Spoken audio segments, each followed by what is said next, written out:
Hello hi नमस्कार good morning to all of you. कैसे हैं दोस्तों? उम्मीद करते हैं कि अच्छे हो। श्री पिंटो अपनी पूंजी का 5वां हिस्सा 6% पे, 1/3 हिस्सा 10% पे और शेष 1% पर निवेश करते हैं। प्रत्येक दर प्रतिवर्ष साधारण ब्याज है। फिर इन तीनों निवेशों से संचयी ब्याज आय के लिए आवश्यक न्यूनतम वर्षों की संख्या ज्ञात कीजिए कि उनकी प्रारंभिक पूंजी के बराबर या उससे अधिक हो। ठीक है, तो कल जब हमने इस तरीके के सवाल पढ़े थे कि अपनी पूंजी का 5वां हिस्सा यानी 1/5 6% पे प्लस 1/3 10% पे प्लस शेष कितना बचा है आप मुझे बता सकते हैं? तो आप कहेंगे कि जी शेष बचा है गुरुजी 1/5 प्लस 1/3 जोड़ते हैं तो ये आ रहा है 8/15। तो बचा कितना जी 7/15, क्योंकि शेष निकालने के लिए इसे एक में से घटाना पड़ेगा।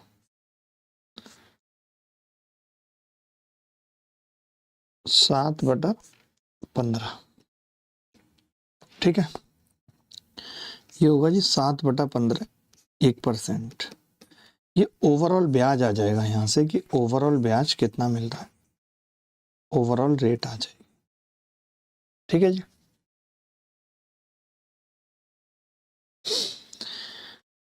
अब समझिएगा ध्यान से। 5 से इसको भाग करूंगा, ये 1.2 बार कटेगा और इन दोनों को अगर जोड़ लूं तो ये कितनी बार कट रहा है 1.2 प्लस आपने कहा एलसीएम आ गया जी 15, 3 पंजे 15 50, तो ये हो गया प्लस 7 57 ओवरऑल रेट, यानी 1.2 प्लस 57/50 कितना होगा 15 तिया 45 बचेगा 12, 15 अट्ठे 120, तो ये कितना आ गया जी 5% रेट आ गई ओवरऑल। 5% रेट ओवरऑल आ गई। अब कोरिया का बच्चा इस बात को बता सकता है कि अगर 100 रुपए पर 5% रेट है यानी एक साल में 5% ब्याज मिल रही है। आपने कहा है कि ब्याज प्रारंभिक पूंजी के बराबर हो जाए, यानी आप चाहते हैं कि जी ब्याज ही 100 हो जाए, 100% ब्याज मिल जाए 100 पे 100। तो 20 साल लगेंगे क्योंकि आपको 5 गुना ब्याज चाहिए, तो समय भी कितना लगेगा 20 गुना। बड़ा ही प्यारा सवाल था। क्या आप तैयार हैं अगले टाइपों के लिए? क्या आप अगले टाइपों के लिए तैयार हैं दोस्तों? अरमान ने 4500 रुपए की राशि, अरमान ने 4500 रुपए की राशि 2.5% साधारण ब्याज तथा एक अन्य राशि 5% साधारण ब्याज पर निवेश किया और पूरी राशि पर 3.5% ब्याज मिली। ऐसे सवालों को करने का सबसे बेस्ट मेथड है एलिगेशन। आप ये चीज एलिगेशन में भी सीखेंगे। आपने देखा होगा मैंने प्रॉफिट लॉस में 1-2 सवाल ही एलिगेशन से किए, बाकी नहीं किए। मैंने बोला एलिगेशन वहां सिखाऊंगा, तो मैं एलिगेशन में भी ये चीजें सिखाऊंगा। बट फिर भी जरूरी है, कल को आपको एग्जाम देने जा रहे हैं, एसआई का सवाल आ गया तो ये आना जरूरी है। देखिए, एक राशि पे आपने ब्याज लिया 2.5%।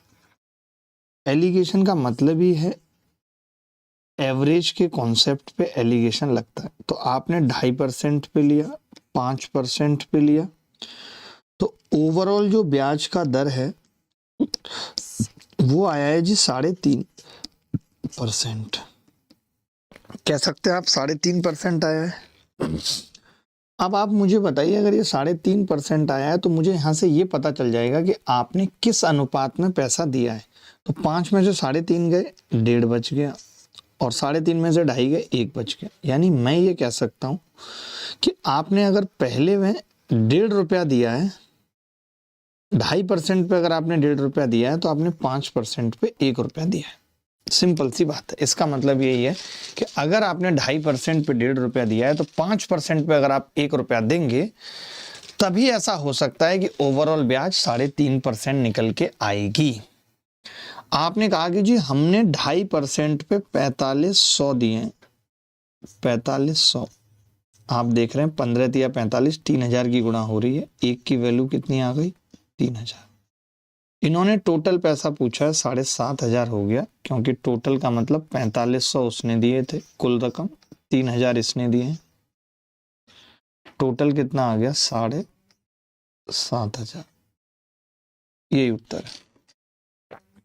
अगर कोई डाउट है तो बताओ, एनी डाउट है तो बताओ, कोई भी डाउट है तो बताओ। समझ गए एलिगेशन कैसे लगाना है? एलिगेशन हमेशा कैसे लगता है, सेम चीज यहाँ आएगी, सेम चीज यहाँ आएगी, उन दोनों का एवरेज बीच में आएगा, जो बड़ा होगा उसमें से छोटा घटाएंगे, जो छोटा होगा उसमें से बड़ा घटाएंगे, तो जो यहाँ पे निकल के आएगा वो निकल के आएगा जो उन राशियों का अनुपात है। यही कहता है एलिगेशन। आप देखिए, आप अगला सवाल देखिए, सीजीएल 2024 में आया, सीजीएल 2024 में आया है। किरण ने 2 व्यक्तियों को 4,000 रुपए का एक भाग 8% प्रतिवर्ष की दर से और शेष भाग 10% प्रतिवर्ष की दर से उधार दिया। उसे 352 रुपए का वार्षिक साधारण ब्याज मिला, तो 10% पर उधार दी गई राशि ज्ञात करें। पहले वाला आपने 8% पे दिया है, दूसरे वाला आपने 10% पे दिया है, और यही वाला पूछा है। अब मैंने कहा कि क्या आप मुझे ओवरऑल ब्याज बता सकते हैं? आपने कहा जी नहीं बता सकते। मैंने कहा कैसे? आपने कहा ब्याज तो दे रखिए, परसेंट बताना थोड़ा मुश्किल है। मैंने कहा मुश्किल तो नहीं है, आपने कहा निकालना पड़ेगा। देखो, मैं ये कह रहा हूं, अगर 4,000 रुपए पर, ध्यान से सुनना, मैं एक और तरीका भी बताऊंगा इस सवाल का। 4,000 रुपए पर अगर ब्याज 352 मिला है एक साल में, तो रेट बता सकते हैं। तो आपने कहा जी 100 पे निकाल दूंगा 40 से भाग करके, 4 से भाग करूंगा, 4 अट्ठे 32, 4 अट्ठे 32, 100 से करूंगा 8.8 आ जाएगा, यानी ये ओवरऑल रेट आ गई। अगर देखें तो दिस इज ओवरऑल रेट या रेट का एवरेज आ गया। बात क्लियर है? आपने कहा जी क्लियर है। तो ये 8.8 आ गई। अब 10 में से 8.8 गया तो कितना बचा? 1.2। 8.8 में से 8 बचा, कितना बचा? 0.8। अगर मैं चाहूं तो भाग लगा के इसका रेशियो निकाल सकता हूं, जो 4 तिया 12 और 4 दूनी 8, यानी 3:2 में आपने पैसा लगाया है। अगर आपके पास टोटल 5 रुपए था, अगर आपके पास टोटल 5 रुपए था, तो आपने 3 8% पे लगाया है और 2 10% पे लगाया है। अब दोस्त, इस 5 की वैल्यू सवाल में कितनी दे रखी है? 4,000 रुपए दे रखी है, यानी 1 की वैल्यू 800 है, और हमसे 2 की पूछ रहा है, इट विल बी 1600। ये उत्तर। ठीक है, अब मैं बताता हूं अपना एक और मेथड इस सवाल को करने का। मैं ये कह रहा हूं, 4,000 रुपए को आपने, ध्यान से सुनना बेटा, मजा तभी आएगा। 4,000 रुपए को आपने 8% पे दिया, आपने 10% पे दिया, 2% एक्स्ट्रा। ये बात मानते हो नहीं? देखना जरा मेरा तरीका, देखना, आपको मजा ना आ जाए तो कहना, आप खुद कहोगे। आप समझना, मैं ये कह रहा हूं, अगर ब्याज 8% से ही मिलती, ये 10 ना ही होता, तो आपने कहा 4 अट्ठे 32, 320 रुपए ब्याज मिलती। लेकिन ब्याज कितनी मिली है पुत्र? आपने कहा कि जी ब्याज मिली है 352। कितनी ज्यादा मिली है? आपने कहा 32 ज्यादा मिली, 32 ज्यादा मिली है। आप बता सकते हैं 32 ज्यादा क्यों मिली है? अरे भैया, ये 2% की वजह से मिली है, इसका 2% 32 है। अगर किसी, और यही अमाउंट पूछा है हमसे, तो अगर इसका 2% 32 है, तो इसका 100% कितना होगा? आपने कहा 16 से ही तो गुणा हो रही है, 1600 हो जाएगा। यही आंसर है। क्या ये तरीका आपको पसंद आया? क्या ये तरीका आपको पसंद आया? क्या आप इसे दोबारा जानना चाहते हैं? मैं ये कह रहा हूं, अगर पहले को 8% पे दिया, दूसरे को 10 पे, तो मैंने ब्रेक कर लिया 10 को 8 + 2 में। ठीक है, तो मैंने कहा अगर ये 10 ना होता, 8 ही होता, तो 4,000 पे 8% से 320 रुपए ब्याज आ जाती। समझना बात को। अगर ये 10 ना होता, 8 होते, तो 4,000 का 8% 320 रुपए ब्याज मिल जाती। लेकिन ब्याज तो 352 मिली, 32 ज्यादा मिली, क्योंकि इस पे आपने 2% ब्याज और लिए, ये वाला जो अमाउंट है इस पे 2% और लिए, तो इस अमाउंट का 2% 32 है, तो इसका 100% 1600 होगा, ये उत्तर है। अगर ये वाला पूछता तो 4000 में से 1600 घटा देते। बोलो भाई, मुझे लगता है कि ये एलिगेशन से भी ज्यादा अच्छा तरीका है। एक आदमी के पास 15,000 रुपए हैं, इसका एक हिस्सा x को 3 साल के लिए 10% और बाकी y को 3 साल के लिए 12% ब्याज पर उधार देता है। यदि 3 साल बाद x और y दोनों से प्राप्त कुल ब्याज 4950 है, तो मैं इसको ऐसे ही करूंगा जैसे अभी हमने पिछले वाला सवाल करा, बस अंतर इतना है यहाँ पे कि यहाँ 3 साल का ब्याज दिया हुआ है। और आप देखिए ये सवाल भी 2024 में आया था, अब 2025 का सवाल करा रहा हूँ सीधे, यानी कि ये सवाल अभी भी आ रहे हैं, जबकि 2024 में TCS पेपर ले रही थी, 25 में एडीक्यूटी है, बट फिर भी क्वेश्चंस और क्वेश्चंस का लेवल बिल्कुल वैसे है, कुछ खास बदला नहीं है, आप देख ही रहे। तो मैंने कहा ये 3 साल का ब्याज है, अगर मैं यहाँ से 1 साल का निकालूं तो आपने कहा 3 से भाग लग जाएगा, 3 एकम 3 6 18, 1650 रुपये ब्याज आ जाएगी 1 साल की, क्योंकि हम 1 साल पे ही लगाएंगे तरीका। आपने कहा कि ये 15,000 रुपये हैं गुरुजी, और इस 15,000 रुपये पे पहले आपने 10% पे दिया है x राशि, और दूसरी वाली ये x है, दूसरी y को आपने 12% पे दिया है, यानी 10% प्लस 2%, ये कह सकते हैं? बोलो भाई। आपने कहा कि मासा अगर 10% होती तो 1500 रुपये ब्याज मिल जाते, लेकिन ब्याज तो 1650 मिली है, यानी 150 एक्स्ट्रा, क्योंकि टोटल 1650 मिली। टोटल कितनी मिली है? 1650। क्लियर है बात? तो आप ये कह सकते हैं कि ये 2% की वैल्यू है जी, 1% की 75, तो मैं ये कह सकता हूं इस अमाउंट की 100% कितना होगा? 7,500। 7,500 होगा, यानी अगर ये 7,500 है भाई साहब, तो ये वाला भी 7,500 होगा, यानी दोनों इक्वल है, 7,500 उत्तर आ रहा है। अब जैसे इसी सवाल में ये जो डेविएशन हमने इस तरीके से लगाया है, इसको हम दूसरे तरीके से भी लगा सकते थे। कैसे? देखो, हम ये कह सकते थे कि यार ये 15,000 रुपये हैं, क्योंकि हमें ये वाला अमाउंट निकालना है तो हम इसको ना छेड़ते, इसको 12% ही रहने देते, इसको छेड़ते, इसको 12% माइनस 2% करते, तो डायरेक्ट यही आ जाता। कैसे? आप कहते कि गुरुजी अगर 12% से ब्याज मिलती, 15,000 का 12% 1,800 रुपये ब्याज मिलती, लेकिन ब्याज 1,800 से कितनी कम मिली है? 150 कम मिली है, क्योंकि 1650 मिली है। तो जो 150 कम मिली है वो क्यों मिली है? इस 2% की वजह से 150 कम मिली है।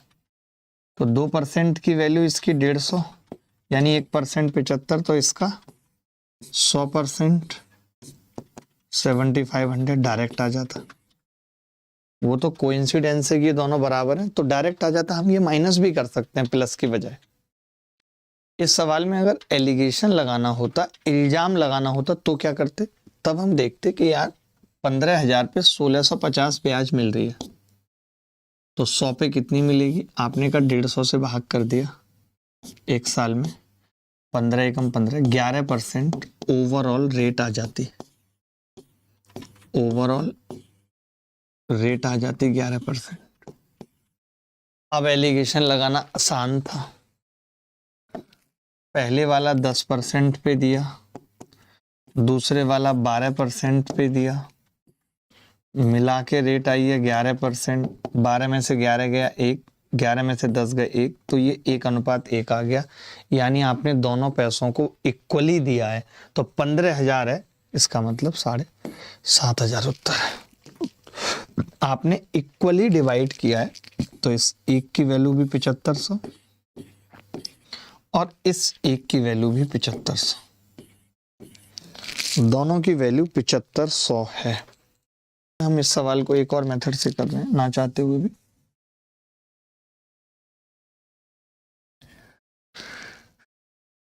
जो x है उसको मैंने 100A माना और जो y है उसको मैंने 100B माना और दोनों का सम 15,000 है।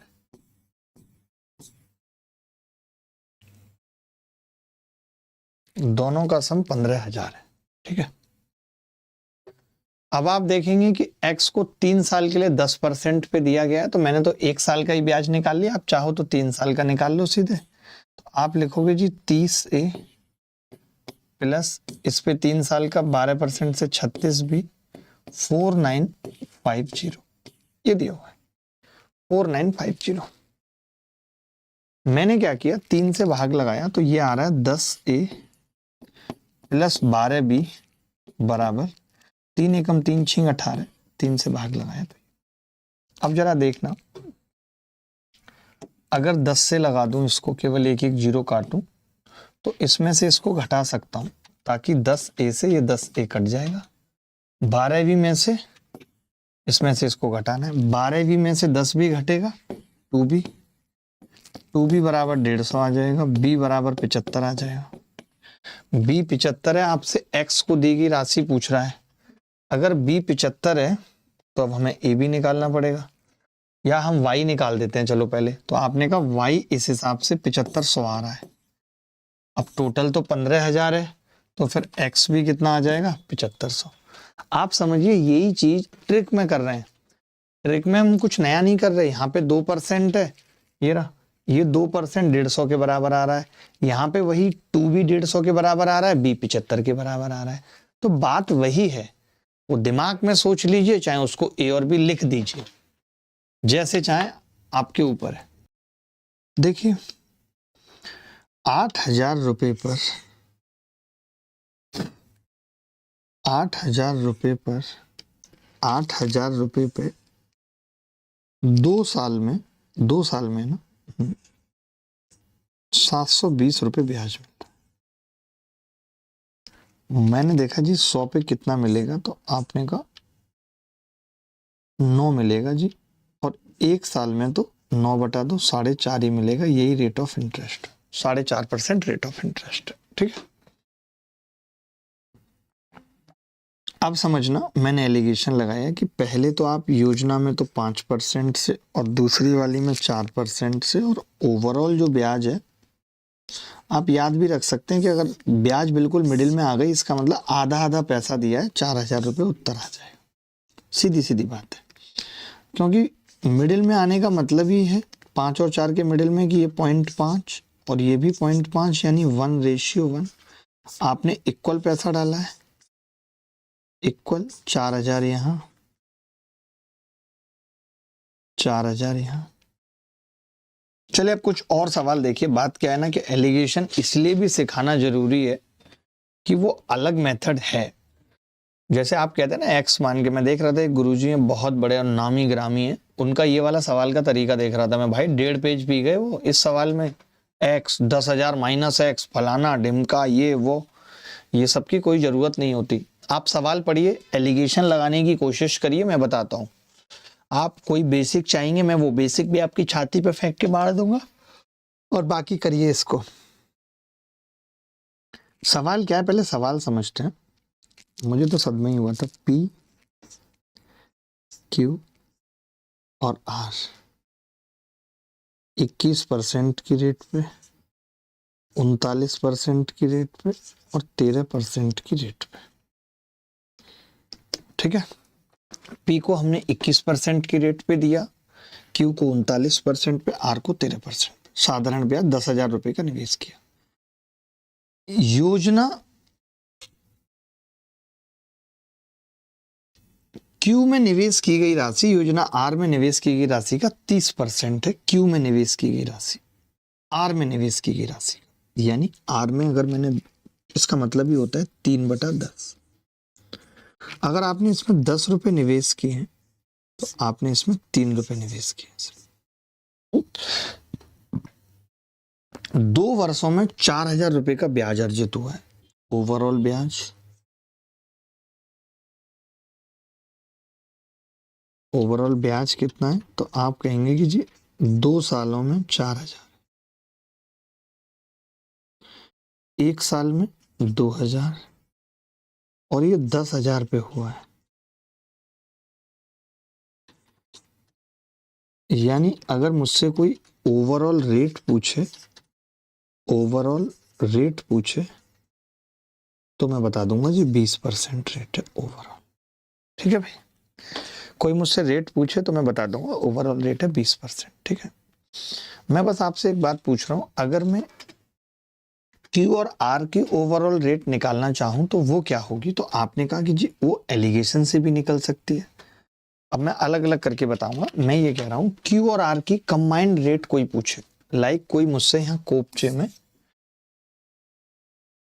में कोई मुझसे पूछे क्यू और आर की combined rate, Q plus R की कंबाइंड रेट बताओ।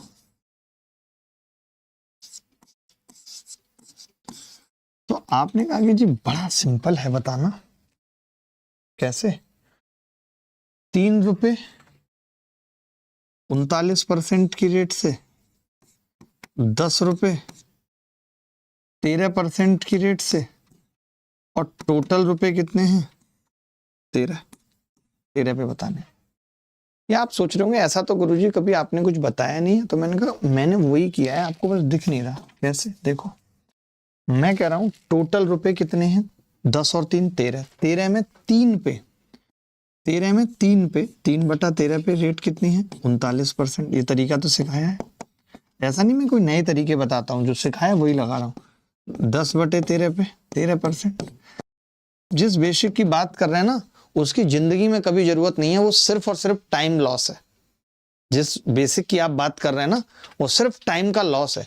क्या मैंने ये मेथड नहीं सिखाया आपको? ये वाला कल पूरे दिन यही किया था कि भाई 3 पार्ट पे 39%, 10 पार्ट पे 13%, तो ओवरऑल निकाल सकते हैं। मत लगाओ आप एलिगेशन, किसी ने जोर जबरदस्ती थोड़ी किया है। तो आपने देखा 3 3 9 और 10 19% आ गया। अब लगा लेंगे एलिगेशन, 19% आ गया।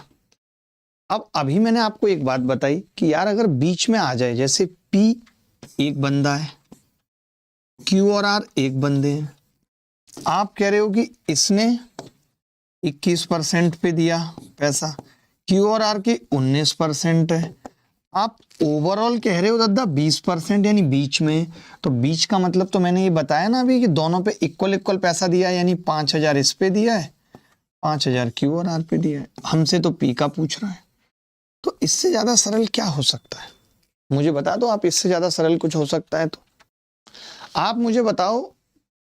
10,000 रुपए थे, PQR 21%, 39 और 13%। इसने कहा कि क्यू में निवेश की गई राशि आर का 30% है।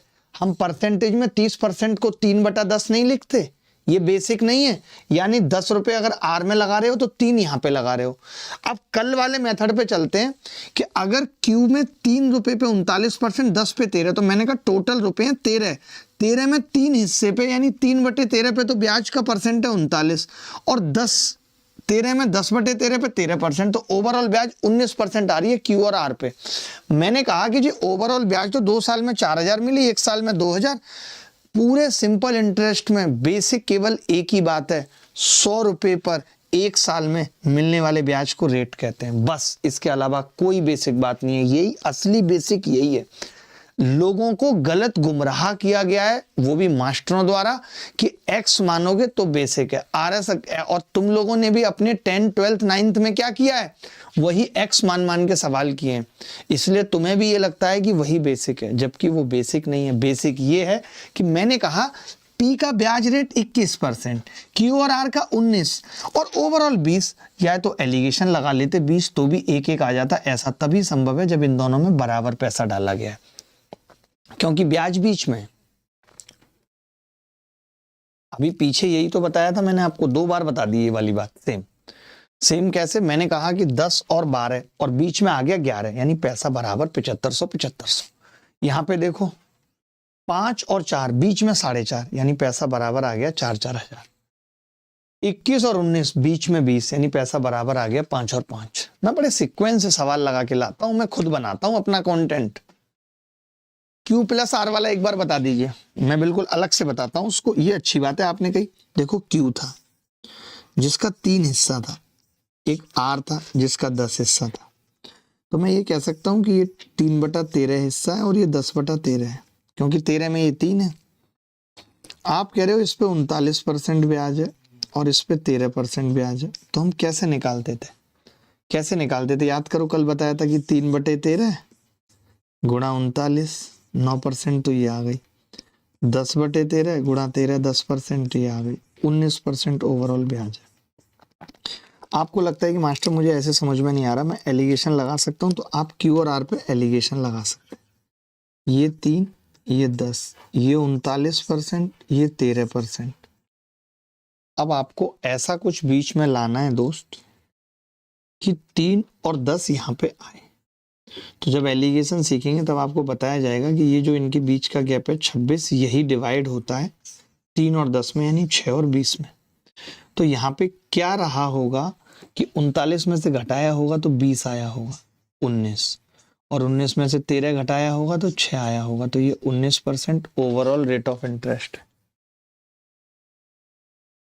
गरिमा ने 3 अलग अलग योजनाओं में एक्स, वाई और जेड का निवेश किया, जो क्रमशः 10%, 20% और 30% प्रतिवर्ष की दर से प्रदान करता है।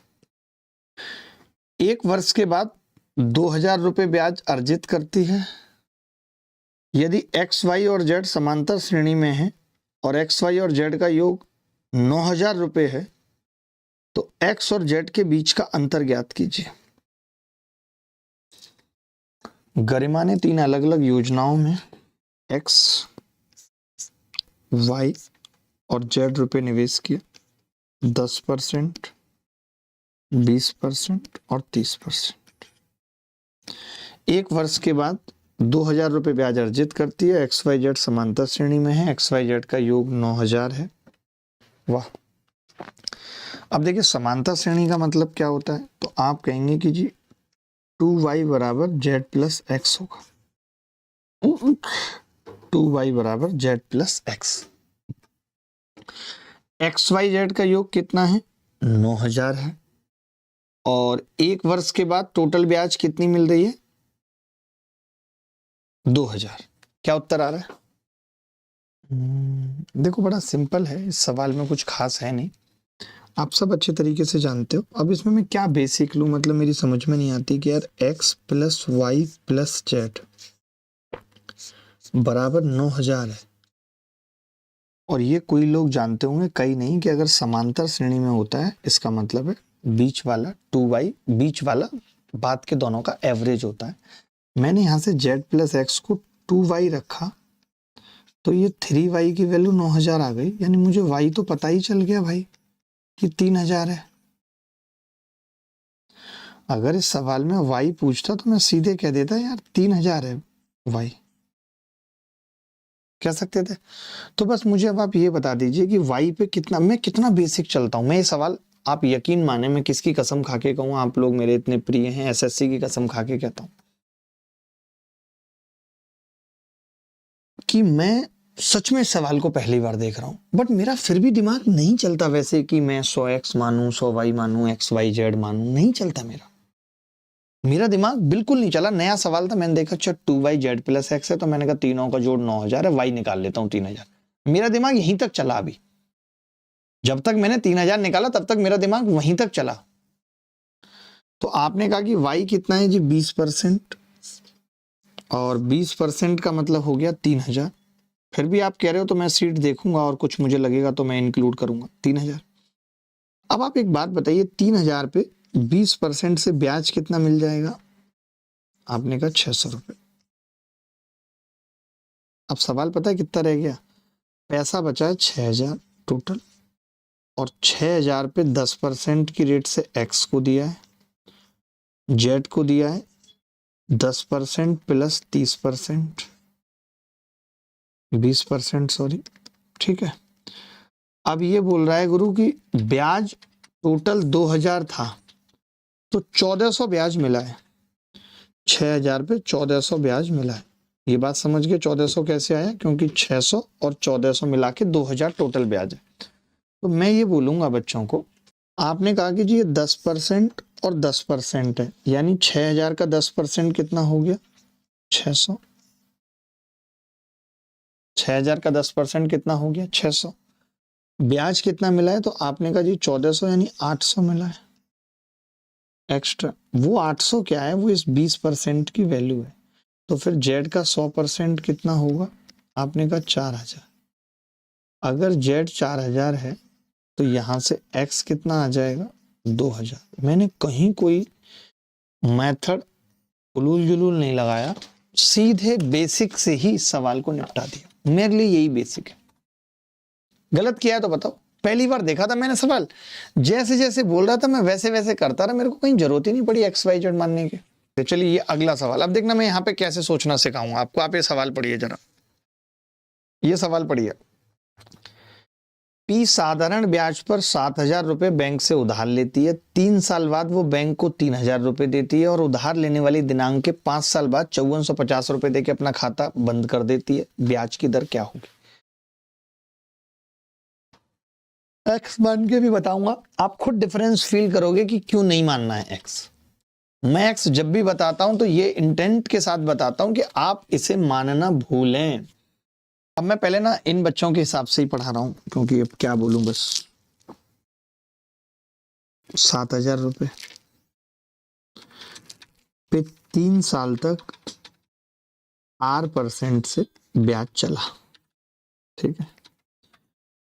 आपने यहां पे 3,000 रुपए दे दिए, लौटा दिए। अब बचे केवल 4,000 रुपए और इस 4,000 रुपए पर 2 साल तक ब्याज चला R% से, और आपको लास्ट में कितना देना पड़ा है जी 5450।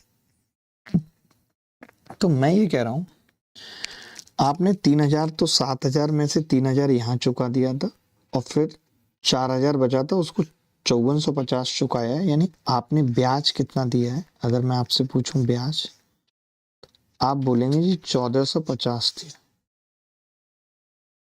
आपने ब्याज कितना दिया है 1450, मानते हैं? अच्छा, ये कहां से आया है ब्याज 1450? आप कहेंगे 7,000 पे 3 साल का R% से, तो मुझे पता है आप कैसे निकालेंगे। PRT बटे 100, 2 जीरो कट गई। 210 R ब्याज तो यहां से आ गया, लेकिन मैं मौखिक निकाल दूंगा 4,000 का 80 R, ये यहां से आ गया। तभी एक बच्चे ने कहा जी ये टोटल मिला के हो गया 290 R। 0 से 0 कटी, 29 पंजे 45, R आ गया 5%। ये इसका उत्तर है सवाल का। ये लाइन ही गलत है पूरी। अब सही है ना? हिंदी में तो सही था पूरा, पहले से ही सही था हिंदी में तो। अब आप देखना मैं कैसे सोचता हूँ ऐसे सवालों में, मुझे तो कम से कम में करना होता है। 7,000 रुपए पे 3 साल का ब्याज, ध्यान से सुनना, पहले भी बता चुका हूं ये बात। 7,000 रुपए पे 3 साल का ब्याज, या फिर इसी को कह दूं 21,000 पे 1 साल का ब्याज, बात एक ही रहेगा। फिर आपको आगे पता है जब 3,000 दे दिए हैं तो 4,000 रुपए पे 2 साल का ब्याज, ये मैं लिख रहा हूं, ओरली कर देता हूं मैं तो ये, या फिर 8,000 पे 1 साल का ब्याज, बात एक ही है। आपने कहा कि जी इधर तो 21,000 पे 1 साल का, इधर 8,000 पे 1 साल का, यानी ओवरऑल मैं ये कह सकता हूं कि 29,000 पे 1 साल का ब्याज जो था, और वो कितना था, तो आप कहेंगे कि 7,000 में से 3,000 एक वापस किया, बचा 4,000, फिर 4,000 की जगह वापस करना पड़ा 5450, ओवरऑल ब्याज है 1450। ये ओरल करने वाला सवाल है। तो मैंने देखा 29,000 पे 1 साल में 1450 ब्याज मिली है, 100 पे कितनी मिलेगी, तो आपने कहा 100 पे मिलेगी 1 साल में 5। यही रेट ऑफ इंटरेस्ट है, मैंने बिना आर माने निकाल दिया। सोचो, लोग तो रेट निकाल रहे हैं, रेट में भी आर मानते हैं, मैंने तो आर भी नहीं माना और उत्तर निकाल दिया। सिर्फ एक ही बेसिक डेफिनेशन थी मेरे पास, और वो डेफिनेशन थी 100 रुपए पे 1 साल में मिलने वाला ब्याज। वो डेफिनेशन थी 100 रुपए पे 1 साल में मिलने वाला ब्याज की डेफिनेशन थी। उस डेफिनेशन पे मैंने सवाल खत्म कर दिया। बोलो भाई। चलिए भाई आगे बढ़ते हैं। मैं ऐसा एक और सवाल पूछ रहा हूं और आप मेरे इसी मेथड से करेंगे, आर वार नहीं लेंगे। देखना जरा, 15,000 रुपए लिए और 6 साल बाद, तो मैं ये कह रहा हूं 6 साल तक 15,000 पे ब्याज चला, तो मैंने उसको लिख दिया 15 छक्के 90,000 पे 1 साल तक चला है, प्लस 6500 लौटा दिए तो रह गए 8,500, और 4 साल तक 8,500 पे चला है तो 8.5 गुणा 4 34,000, 34,000 पे 4 साल तक चला है, यानी टोटल 1,24,000 रुपए का 1 साल का ब्याज कितना बन रहा है। तो आप देखेंगे कि 8.5 की जगह चुकाया इतना है, 8.5 की जगह इतना चुकाया है, तो हमने क्या किया, इस 13,460 में से 8.5 घटा दिए। आपने कहा जी 4960 रुपए का ब्याज हो गया, 4960 रुपए का ब्याज हो गया। मैंने कहा हमें तो 100 पे निकालना है 1 साल का ब्याज, 0 से 0 काट दिया, 124 से 4 बार कट गया, 100 बच गया। 100 पे 1 साल का कितना ब्याज आ रहा है, 4% रेट। ये तरीके बहुत अच्छे तरीके हैं। 15,000 पे मैं 6 साल का ब्याज निकालूं, इससे अच्छा है मैं 90,000 पे 1 साल का निकाल दूं। तो मैंने प्रिंसिपल को बढ़ा लिया, 90,000 पे ब्याज, 34,000 पे ब्याज, 1,24,000 पे जो ब्याज मिल रहा है वो 4960 मिल रहा है। मैंने कैसे किया, मैंने देखा कि 15,000 पे आप लौटा देते हो 6,500, रह जाता है 8,500, वो हो जाता है 13,460। तो 13,460 का मतलब ब्याज है 4960, कि 5,000 रुपए की राशि आपने उधार ली है 10 वर्षों के लिए।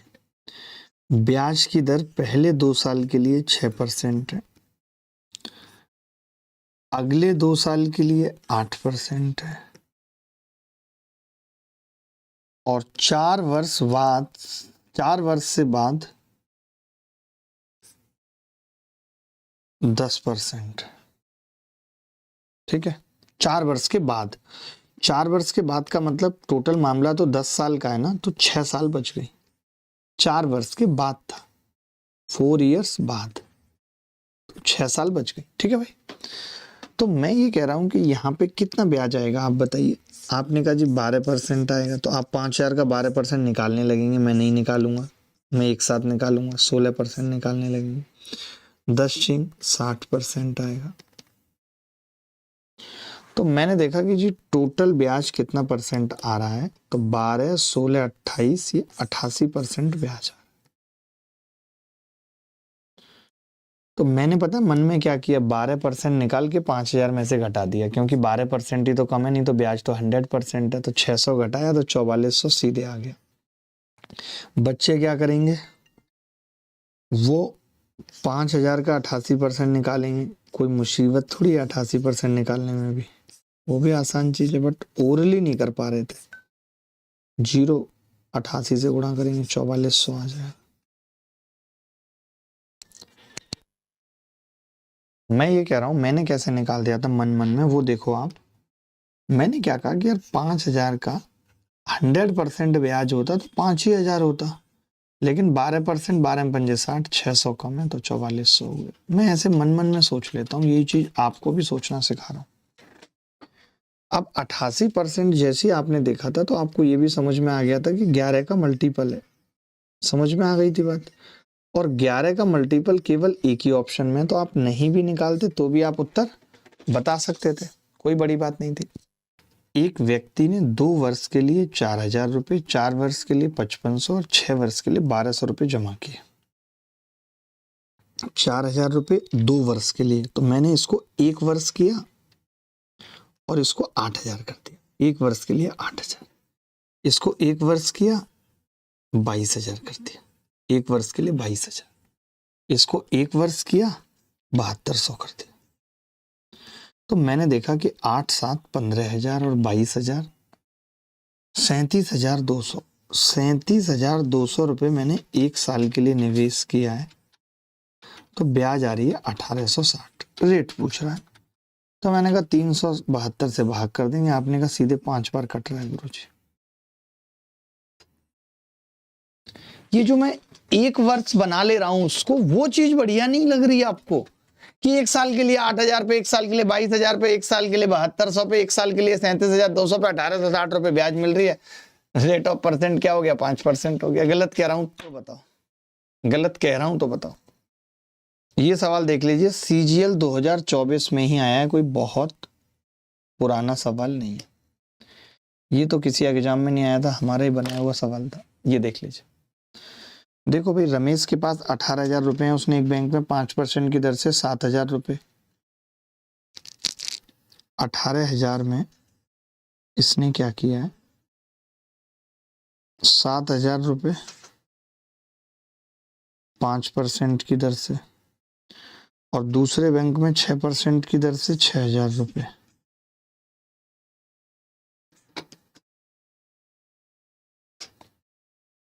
हमें बताना है कि ये शेष पूंजी पे दर क्या होगी। देखिए, तरीका तो ये था कि यहाँ पे 3,500 रुपये, 350 रुपये ब्याज मिल गई, यहाँ पे 360 ब्याज मिल गई, और टोटल जो ब्याज है वो 1,160 है। 360 घटाऊंगा 800 बचेगा, 800 में से 350 घटाऊंगा 450 बचेगा। अमाउंट कितना? 7 और 6 13, 5,000। तो 5,000 पे 450 यानी 9% ब्याज मिल रही है। ये उत्तर है। बोलो, कुछ मुश्किल था क्या ये सवाल? क्या ये सवाल मुश्किल लगा किसी तरीके से? 7,000 पे 5%, 6,000 पे 6%, 5,000 पे 9%। कोई व्यक्ति 2 वर्षों के लिए 500, 5 वर्षों के लिए 600 तथा 6 वर्षों के लिए 1,000 रुपए सभी को साधारण ब्याज के समान दर पर जमा करता है। यदि वह कुल 1,000 रुपए का साधारण ब्याज प्राप्त करता है तो प्रति वर्ष ब्याज की दर कितनी है? प्रति वर्ष ब्याज की दर कितनी? 2 वर्ष के लिए 500 जमा कर रहा है तो ध्यान से समझना, 1 वर्ष के लिए 1,000 हो गया, मानते हो? यहां 1 वर्ष के लिए 3,000 हो गया, यहां 6,000 हो गया, तो 1,000 और 3,000 6,000 10,000 हो गया टोटल। और 10,000 पे 1 साल में 1,000 रुपए ब्याज आ रही है। कोरिया का बच्चा बता देगा 10%। दिमाग थक रहा है करने में? बिल्कुल। ये बताओ, दिमाग थक रहा है करने में? बिल्कुल। एक व्यक्ति ने साधारण ब्याज की दर 8% प्रति वर्ष पर 1,200 उधार लिया, उसी अवधि के लिए 10% प्रति वर्ष पर 1,800 उधार लिया। उसे कुल ब्याज के रूप में 1,380 रुपए का भुगतान करना था। मैं ये कह रहा हूं 1,200 रुपए उधार लिए 8% से, तो कायदे में तो 96 रुपए ब्याज बननी चाहिए थी। ऐसा आपने कहा कि 1,800 उधार लिए, उसी अवधि पे 10% की रेट से 180 रुपए ब्याज बननी चाहिए थी। यानी मैं ये कह रहा हूं, मामला 1 साल का होता तो ब्याज आ जाती जोड़ के 20,276, लेकिन ब्याज आई है 1,380। 138 का डबल, यानी कि ये इससे 5 बार, ये 2 बार कटेगा तो ये इससे 5 बार, तो 1 की वैल्यू 5 साल आ गई। क्या ये सवाल मुश्किल था किसी एंगल से? एक व्यक्ति ने पहले 2 वर्षों के लिए 8%, अगले 3 वर्षों के लिए 11% और 5 वर्षों से अधिक अवधि के लिए 16% की दर से कुछ धनराशि ऋण पर ली। यदि वह 9 वर्ष के अंत में ब्याज के रूप में 21,400 रुपए का भुगतान करता है तो उसने कितनी धनराशि ऋण पर ली थी? निकटतम बताना है। बहुत सिंपल सवाल है। एक व्यक्ति ने पहले 2 वर्षों के लिए 8%, यानी 2 साल के लिए 8% ब्याज, समझना। अगले 3 साल के लिए 11% ब्याज, और 5 वर्षों से अधिक अवधि के लिए 16%, और टोटल मामला है जी 9 सालों का। 3 और 2 5, 4 साल देंगे। 4 साल के लिए 16%। तो मैंने कहा, अगर 1 साल में, पहले 2 साल में 8% से 16% ब्याज मिल जाएगी, अगले 3 साल में 33% ब्याज मिल जाएगी, अगले 4 साल में 64% ब्याज मिल जाएगी, तो 64 और 16 80 और 33 कितना हो गया? 113% ओवरऑल ब्याज मिल गई। 113% ओवरऑल ब्याज मिल गई, जिसकी वैल्यू सवाल में दे रखी है 21,400। 21,400। अब हमें क्या निकालना है? हमें निकटतम उत्तर निकालना है, 100% की वैल्यू बतानी है। तो क्या मैं ओरली कर सकता हूं इस सवाल को? थोड़ा मुश्किल है। अगर ये 226 होता तब तो सीधे डबल हो जाता और 20,000 उत्तर आ जाता। बट अब ये तो तय है कि डबल के आसपास होगा, तो ना तो ये है और ना ये है। डबल के आसपास केवल यही दो ऑप्शन है जो कि बहुत नजदीक हैं। ये भी सोचो, बहुत नजदीक है। क्या कर सकते हैं, कटेगा इससे कुछ नहीं। तो मैंने कहा सीधे भागी लगा लेते हैं 113 से। 113 एकम 113 कितना बचेगा, यहाँ पे लिख लेता हूँ 21400। आपको भी अच्छा लगेगा।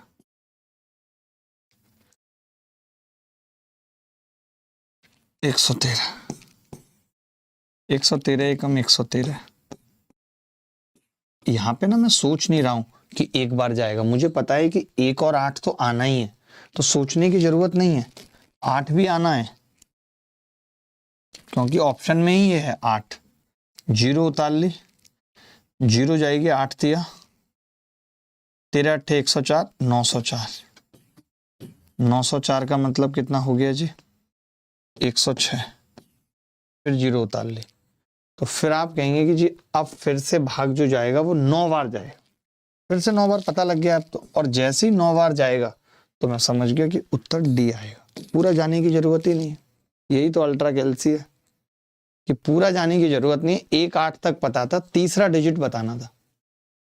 चलिए अभी के लिए इतना ही, अगली मुलाकात फिर होगी। आप तब तक विदा लेता हूँ, ख्याल रखिएगा, खुश रहिएगा, बाय बाय, टेक केयर, धन्यवाद, thank you very much, bye.